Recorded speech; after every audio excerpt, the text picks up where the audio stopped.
This really intense heat in my body. I feel like I can barely breathe. I can see myself in the reflection of the window of my bedroom.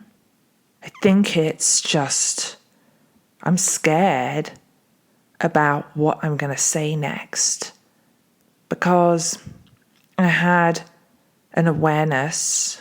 It's this theme, it's this fear of judgment. So on the last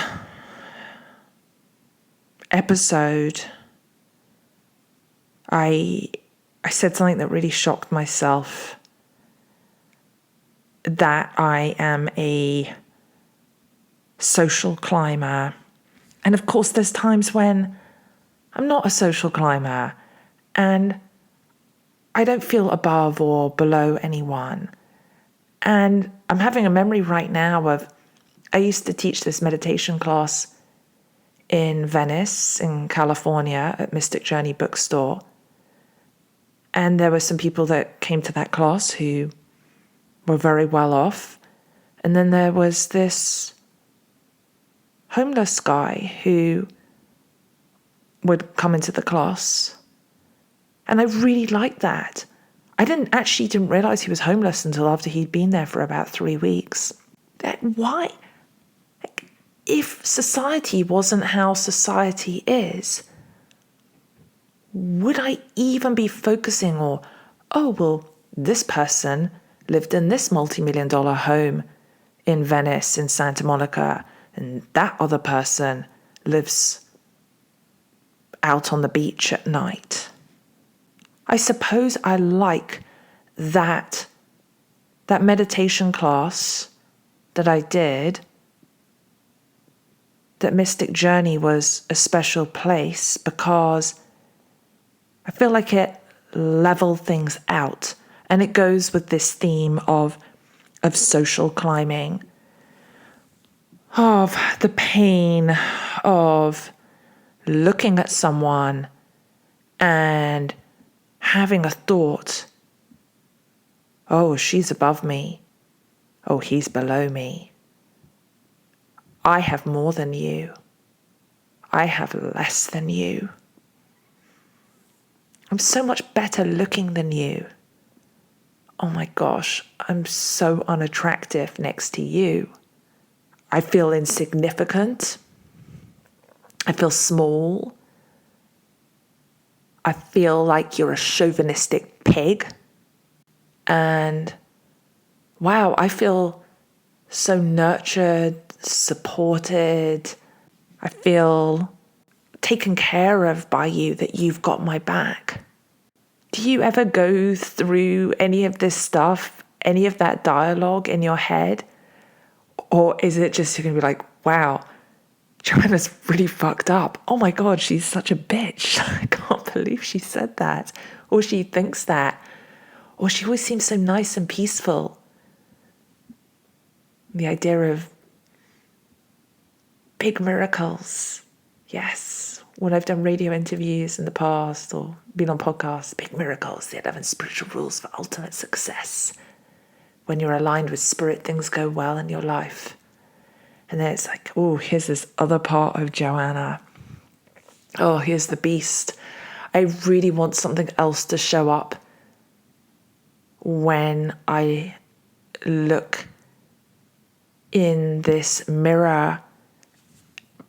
But this is what's happening right now.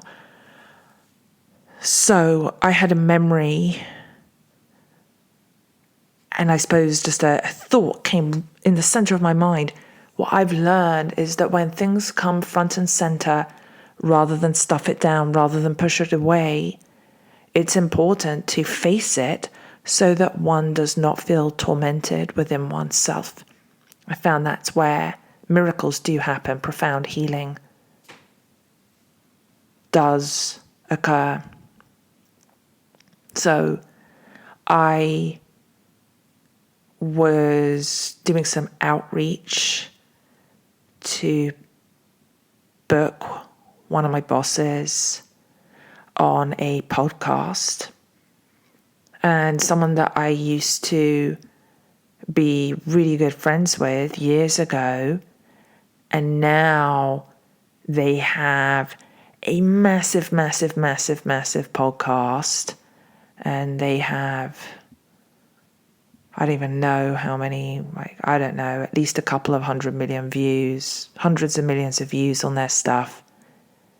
And I reached out to them recently to ask, I texted them, say, hey, would you be a guest on this person's podcast? I didn't hear from them. And I was like, oh, okay. And then I thought, gosh, should I reach out again? So I waited.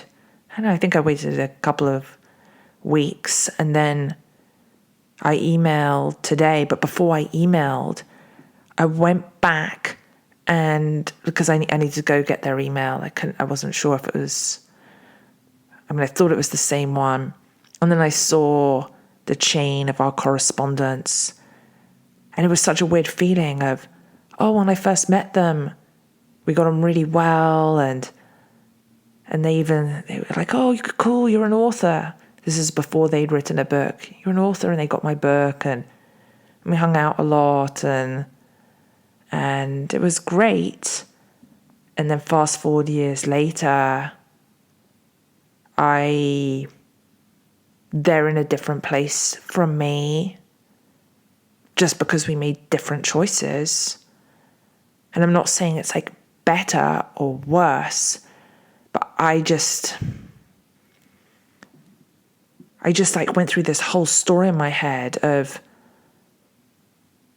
why, like, I was friends with that person and now they think they're above me, and then as they got bigger and more successful, then they didn't have time for me anymore, even though I helped them and hooked them up with certain stuff and got them access to certain private member club.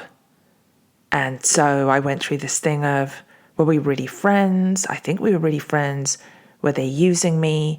Was it because they weren't from LA and I was in LA at the time, and so they saw me above them in some way, or where they wanted to go, and then maybe they stepped up with me, or I couldn't keep up, and then I see it like they stepped on me. But if I was to actually go to the looking glass and really see this,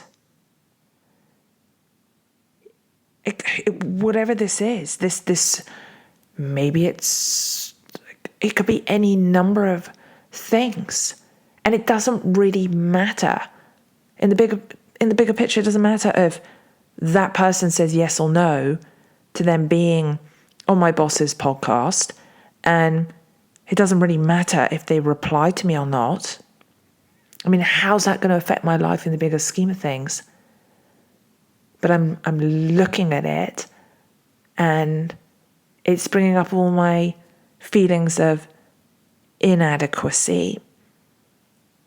So I'm actually going to do something different here. Instead of being complaining and whinging and having this whole story, I'm actually going to do a meditation around this, because I feel the fact that it's coming up, it's an opportunity for me to move forward. And as long as I have this perception and this idea that when I think of this person, this is what is reflected to me, it's not healthy for me.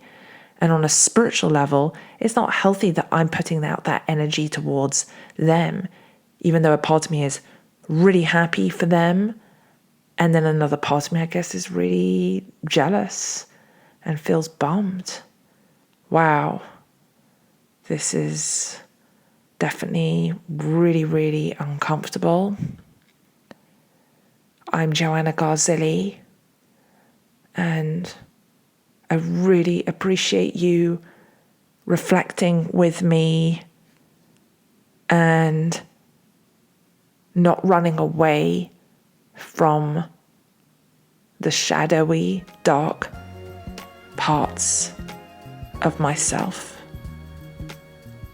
I really hope you'll show up next time.